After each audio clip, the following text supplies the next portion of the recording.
Good morning everyone.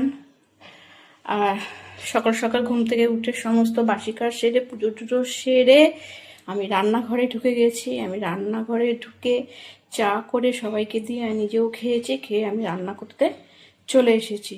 দেখো আজকে আমি রান্না করব ঝিঙে কড়াই। তার জন্যে আমি এখানে টুকরো টুকরো করে ঝিঙে কেটে নিয়েছি, আর এখানে নিয়েছি সর্ষে, সাদা সর্ষে, পোস্ত আর জিরে।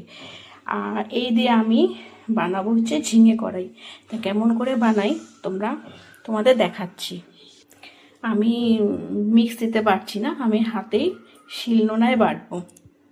তার মধ্যে বলে নিই, তোমরা সব কেমন আছো?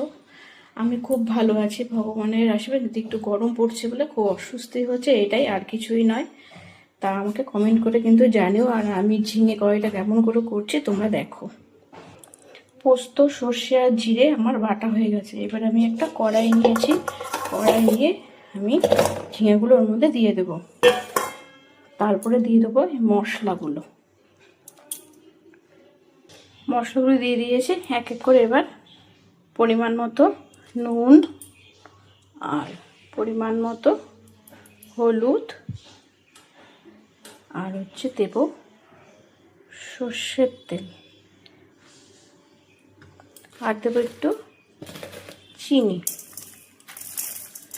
আর দেবো এই যে কাঁচা লঙ্কা, আর দেবো এই যে টমেটো। এবার এটাকে ভালো করে মাখতে হবে। আমার এক হাতে ক্যামেরা, মানে ফোনটা ধরা, যার জন্য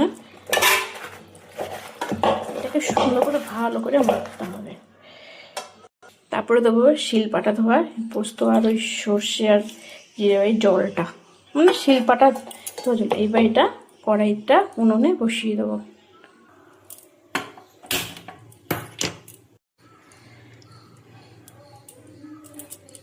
আমি কড়াইটা বসিয়ে দিয়েছি। এটা একবার এইভাবে করে তোমরা খেয়ে দেখবে, ভীষণ সুন্দর টেস্টি করে ঢেকে দেবো এটা দিয়ে।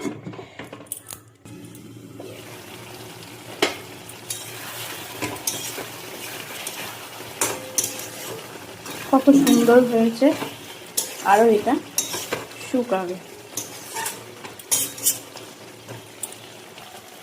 ঝিঙে কিন্তু বেশি ঝাল ভালো লাগে না বলে আমি দুটো লঙ্কা দিয়েছি। তোমরা যদি মনে করো ঝাল খাওয়া, বেশি লঙ্কা দিতেই পারো।